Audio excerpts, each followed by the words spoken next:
Welcome back to another video. और आपका आज की वीडियो स्वागत है। आज जो वीडियो हम लेकर आए हैं उसका टाइटल है Iran sending 1700 crore use of Indian exporter and looking to import big amount of rice this year. तो चलिए देख लेते हैं ये वीडियो, लेकिन उससे पहले इस वीडियो के चैनल का ओरिजिनल लिंक आपको हमारी वीडियो की डिस्क्रिप्शन में मिल जाएगा। सब्सक्राइब करें, लाइक करें, शेयर करें, फॉलो करें इनके चैनल को। उसके अलावा हमारे ब्लॉगिंग चैनल का लिंक और इंस्टाग्राम का लिंक भी हमारी वीडियो की डिस्क्रिप्शन में मिल जाएगा। सब्सक्राइब करें, लाइक करें, शेयर करें, फॉलो करें। चलिए देख लेते हैं ये वीडियो।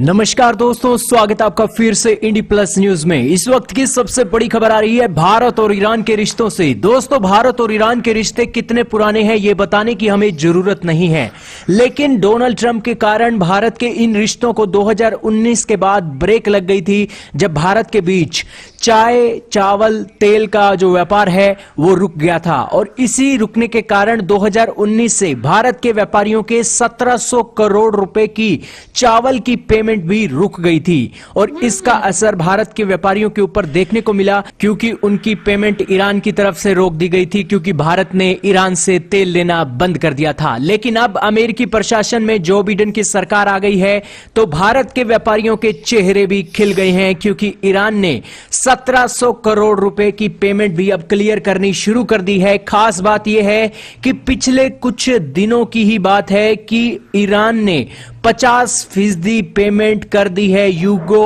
और आईडीबीआई बैंक के द्वारा। करीब करीब 900 करोड़ रुपए भारत के व्यापारियों के बैंक अकाउंट में डाल दिए गए हैं ईरान की तरफ से, ईरान के इंपोर्टर की तरफ से। दरअसल मिडल ईस्ट 34% भारत के चावल का इंपोर्टर है, और ईरान के साथ हमारा जो चावल का ट्रेड है 2019 के बाद 25% तक घट गया था। 2019-20 में भारत ने 1.32 मिलियन टन का चावल एक्सपोर्ट किया था ईरान को, और 8,846 करोड़ रुपए एक कमाए थे ईरान से चावल के रूप में। लेकिन उसकी एवज में 1700 करोड़ रुपए की पेमेंट भारत के व्यापारियों की रुक गई, तो भारत के व्यापारियों ने भारत की सरकार से इसका विरोध दर्ज करवाया था। लेकिन अब खुशी की खबर है कि भारत और ईरान की तरफ से एक बार फिर से हरी झंडी दिखने लगी है, और भारत और ईरान के रिश्ते भी अच्छे अब होने वाले हैं। दोस्तों, एक्सपोर्टर्स का यह मानना है कि आने वाले दिनों में बहुत ही बेहतरीन ढंग से भारत और ईरान के बीच में चावल का व्यापार फिर से शुरू होने वाला है। और अगर ईरान भारत से चावल खरीदता है, तो आप मानिए कि भारत के किसानों को भी भारत के चावल का जो दाम है बहुत ही किफायती और बहुत ही ज्यादा रेटों में मिलेगा, क्योंकि ईरान अगर चावल मंगाता है तो वो सीधा सीधा भारत के किसानों से जुड़ा हुआ है। एक्सपोर्टर्स ने अभी हाल ही में एक भारत सरकार की मदद से यह सख्ती दिखाई थी। भारत सरकार ने एक्सपोर्टर्स को कहा था कि जब तक आपकी पिछली पेमेंट क्लियर ना हो जाए, आप एक्सपोर्ट ईरान को नहीं करेंगे। और इसी के चलते अब ईरान में नवरोज का सेशन स्टार्ट हो रहा है, जो कि नए साल की शुरुआत के दौरान मनाया जाता है। और इस नवरोज के समय में ही ईरान सबसे ज्यादा चावल दुनिया के अलग अलग देशों से खरीदता है। ईरान को हम जितना भी चावल एक्सपोर्ट करते हैं, 40% चावल का एक्सपोर्ट ईरान नवरोज के महीने में, यानी कि जनवरी से मार्च तक के महीनों में ऑर्डर दे देता है।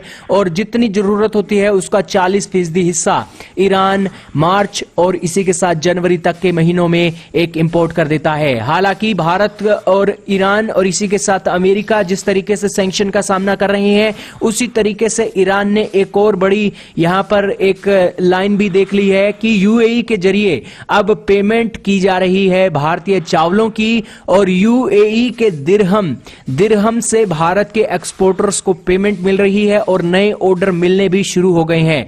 यानी कि यूएई के करेंसी से ईरान अब पेमेंट क्लियर कर रहा है, और इसी के साथ जो ऑर्डर हैं ईरान भेजे जा रहे हैं। जाहिर सी बात है कि सैंक्शन का तोड़ भी ईरान और भारत के रिश्तों को रोक नहीं पाया है, और अब बिडेन की सरकार के बाद जो अब सैंक्शन हटने वाले हैं, तो एक्सपोर्टर्स का यह मानना है कि भारत को और भी ज्यादा ऑर्डर अब मिलने वाले हैं। लेकिन ऐसा भी नहीं है कि भारत ईरान पे ही डिपेंडेंट है पूरी दुनिया के मामले में। आज इस साल जो एक चावल की जो फसल है बर्बाद हुई हुई है दुनिया के अलग अलग देशों में, उस कारण से भारत को पूरी दुनिया से सबसे ज्यादा ऑर्डर मिल रही हैं और नीदरलैंड, बेल्जियम और इसी के साथ पूरे के पूरे यूरोप में भारत को सबसे ज्यादा चावल के ऑर्डर मिले हैं। खुद चाइना ने भी 1 लाख टन का जो चावल है भारत से इंपोर्ट किया है। और साथ में ही आपकी जानकारी के लिए बता दें कि भारत का बासमती चावल इस साल 2020-21 के साल में डबल अमाउंट में बिका है पिछले साल के मुकाबले, अगर इसे हम कंपेयर करके देखें तो।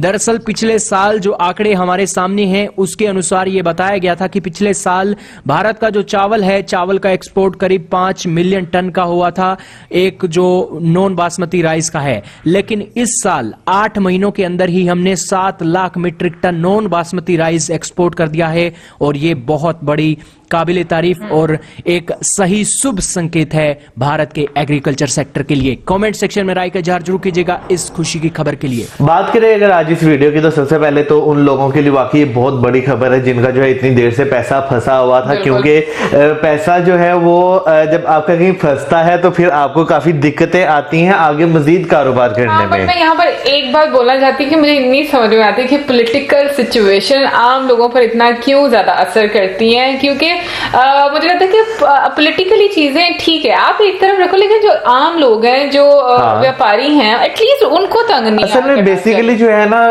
डिफरेंट गवर्नमेंट की तरफ से जो है प्रेशर बनाया जाता है ना गवर्नमेंट्स के ऊपर। जब गवर्नमेंट्स के ऊपर प्रेशर बनेगा तो लाजमी बात है फिर वहां पे भी वो चीज जो है काफी ज्यादा इम्पैक्ट करेगी। दो लोग अगर मतलब 2 कंट्रीज हैं, जैसे अमेरिका की बात कर लो और इंडिया की बात कर लो, ठीक है, अमेरिका के ईरान के साथ अच्छे ताल्लुकात नहीं थे तो उसने प्रेशर डाल दिया इंडिया पर, ठीक है, या ईरान पर प्रेशर डाल दिया, तो वो गलत है। मुझे ऐसा लगता है कि आपको अपनी प्रॉब्लम है ना खुद सॉल्व करो, दूसरों को बीच में नहीं। बेसिकली यहाँ पे ये चीज आ जाती है ना, जैसे अगर इंडिया और ईरान में ट्रेड होती है, इंडिया जो है वो ऑयल खरीदता है और ईरान जो है वो चावल खरीदता है, तो दोनों पे इतना ज्यादा बोझ नहीं बनेगा। जैसे आप फॉर एग्जांपल अगर खाली ऑयल नहीं खरीदा जा रहा, सिर्फ चावल वो खरीद रहा है, तो इकोनॉमी पे तो बोझ बन रहा है ना। तो एक किस्म का जहां तक मुझे लगता है इकोनॉमीज जो है ना जो ज्यादातर वो बार्टर सिस्टम पर चलती हैं, तो ऐसे होता है जो आप दोनों के फायदे हैं ना उसी बिल्कुल उस पे चलती है। जैसे इंडिया और ईरान वो दोनों सही तरीके से चल रहे थे ना, तो भाई अमेरिका की प्रॉब्लम थी, अमेरिका को खुद ही सॉल्व करनी भाई करनी तो सिर्फ खुद चाहिए थी, लेकिन एज यू नो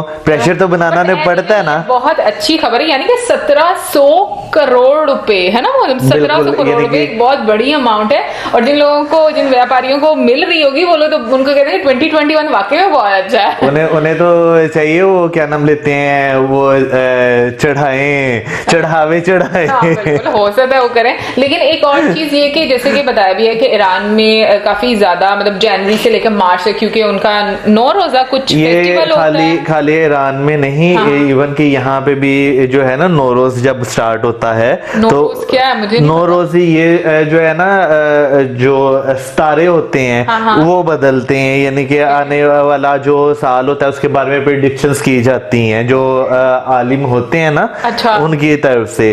तो ये उस चीज में काउंट होता है, क्योंकि मेरा एक दोस्त है वो जो है शिया है, तो मुझे इस वजह से मालूम है, ऐसे मैं जरा इन्फॉर्मेशन वगैरह लेता रहता हूँ ना। मिलना तो मेरा भी बहुत ज्यादा है, तो आंटी है ऐसे में आपको इंटरेस्ट नहीं है ना, आपको इनको नो डाउट हमारे बहुत ज्यादा हैं जानने वाले, लेकिन जो है इन्हें इंटरेस्ट नहीं रहा। मुझे इंटरेस्ट है ना, मैं उनसे पूछता रहता हूँ। अच्छा। तो जो है मुझे थोड़ी सी एम्बैरेसमेंट फील होती है, मतलब हमारे मुल्क में भी होता है, मुझे पता नहीं नौरोज क्या है, बट एनीवे तो जैसे मुहर्रम में होता है ना बहुत ज्यादा न्याज दिलाई जाती है, बहुत ज्यादा जो है नौरोज में भी इस तरह होता है। ओके, तो ये मौसम ने एक नई बात मुझे बताई है, मुझे बहुत अच्छा लगा। और इसके अलावा मैं बात करना सॉरी आपने, लेकिन इसमें एक चीज मेरे लिए नई थी, जैसे उन्होंने कहा मार्च तक चलेगा, मुझे ये नहीं था पता कि इतने लंबे समय तक चलता है। ये बाकी मुझे नहीं था लेकिन मुझे लगता है कि उन दिनों में मुझे लगता है चावलों की ज्यादा वहां पर मुझे लगता है इस्तेमाल में आते होंगे, क्योंकि मे बी वो एक फेस्टिवल टाइप होता है ना कि कुछ खास दिन होते हैं जहां पर कुछ चीजें आप मखसूस बनाते हो, वो भी बिल्कुल। लेकिन ये है कि इंडिया की अगर हम बात करें कि जिस तरीके से उसकी एक्सपोर्ट बढ़ेगी और बाकी सारी कंट्रीज भी काफी सारे उनको अच्छे मैं कहूंगी कि उनको ऑर्डर्स मिल रहे हैं उनकी तरफ से, तो ये एक पॉजिटिव साइन है, आपकी अर्थव्यवस्था में काफी अच्छे तरीके से कंट्रीब्यूट करती हैं चीजें। देखें जो है ना इस तरह की चीजें, जैसे फॉर एग्जांपल अब वो चावल जो है खरीदेंगे दोबारा, तो नो डाउट विदाउट इंडिया जो है उसमें काफी ज्यादा कंट्रीब्यूशन होगी। तो ऑन दी अदर साइड जो है ना, दूसरों को भी सोचना चाहिए कि यार जैसे आपने बात की कि सैनिकेशंस लग जाती हैं, इस तरह चीजें लग जाती हैं, ये चीजें नहीं होनी चाहिए। ट्रेड जो है वो किसी मुल्क में बंद नहीं होनी चाहिए, बेशक वो हमसाये ममालिक से हो या किसी और से हो।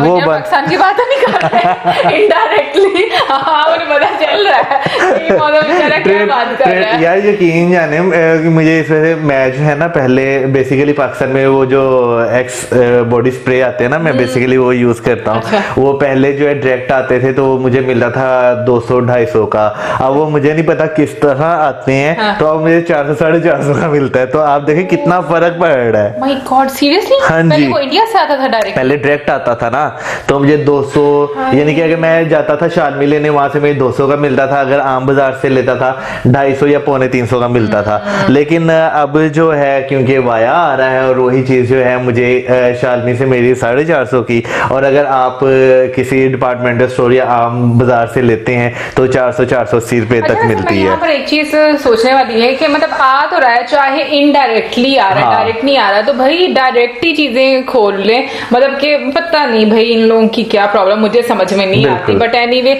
ये बहुत मैं कहूंगी कि अपने नेबर कंट्रीज के साथ बहुत इंपॉर्टेंट है। मुझे लगता है कि आपकी ट्रेड कभी खत्म नहीं होनी चाहिए और आपके रिलेशंस बहुत अच्छे होने चाहिए। भाई देखिए मेरी जेब से 200 रुपए एक्स्ट्रा जा रहा है, और मौसम आम इंसान को ही प्रॉब्लम फेस करनी पड़ती है, बाकी लोगों को नहीं करनी पड़ती। सही बात बड़े बड़े लोग हैं उनकी क्या प्रॉब्लम है भाई, वो कौन सी लोकल चीजें इस्तेमाल करते होंगे, वो तो हमेशा इम्पोर्टेड बाहर से यहाँ से। हमारे जैसे लोग जो हैं उनको वैसे हमारे लिए तो ये भी इम्पोर्टेड है, लेकिन फिर भी देखे ना सस्ती पड़ती है। लेकिन इंडियन चीजों की बात ये कि प्रोडक्ट क्वालिटी बहुत अच्छी होती है। जैसे कि अब देखें हिमालय के फेस वॉश वगैरह भी पड़े होते हैं यहाँ पर काफी ज्यादा। तो मैं तो कहती हूँ आयुर्वेद से रिलेटेड बहुत सारी चीजें जो है वो वहां से आनी चाहिए, और ब्यूटी प्रोडक्ट्स भी आनी चाहिए बहुत सीरियसली, क्योंकि इतनी ज्यादा वैरायटी है वहां पर। समटाइम्स मैं मतलब ऑनलाइन देखती हूँ ना, तो मैं कहती हूँ आई विश के सब कुछ हमारा भी वैसा ही हो जाए तो सही बहुत बात फायदा हो है। जाएगा। वैसे एक्स के जो बॉडी स्प्रे होते हैं ना, मैं वैसे उनकी जो है एडवर्टीजमेंट करना शुरू किया, बहुत अच्छी स्मेल होती है।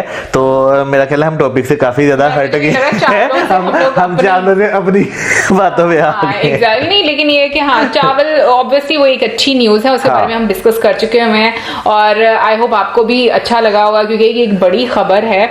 और मौसम जैसे ही लोग ऑब्वियसली उनको पैसे मिलेंगे तो वो भी काफी ज्यादा रिलैक्स होंगे, एक्सपोर्ट और ज्यादा बढ़ेंगी। गवर्नमेंट भी उनको एक एक कहने ग्रीन सिग्नल देगी कि भाई अब आप एक्सपोर्ट कर सकते हैं। यहाँ पे मैं अगर बात करूँ, मुझे एक और चीज जो गवर्नमेंट की तरफ से बहुत अच्छी लगी, यानी कि स्पोर्ट की अगर बात की, गवर्नमेंट जो है अपने एक्सपोर्टर्स को कह दे कि भाई अभी जो है आपने मजीद एक्सपोर्ट नहीं करने जब तक आपकी पेमेंट क्लियर नहीं हो जाती। ये चीज मुझे वाकई बहुत अच्छी लगी। वेल ओवरऑल ये तो थी हमारी आज की वीडियो। क्षमा चाहते हैं अगर हम थोड़ा सा टॉपिक से भटक गए, क्योंकि हमारी अपनी वो दुख दर्द अंदर से जो हमारे होते हैं वो निकल कर बाहर आ जाते हैं, जो हम प्रॉब्लम्स फेस करते हैं। क्योंकि इतनी ज्यादा महंगाई के दौर में अगर आप 1 रुपया भी एक्स्ट्रा दो ना तो सच में बड़ी तकलीफ होती है। तो अभी मैं तो यही दुआ करती हूँ, आई विश कि जो मैं इंडिया में सुनती हूँ ना कि ये चीजें इतनी सस्ती हैं, चावल दालें आटा चीनी, आई मीन चीनी की प्राइस सुनकर मैं तो हैरान हो गई, और मेरे घर वालों को मैंने जब बताया कहते हैं वाकई में इतनी कम है।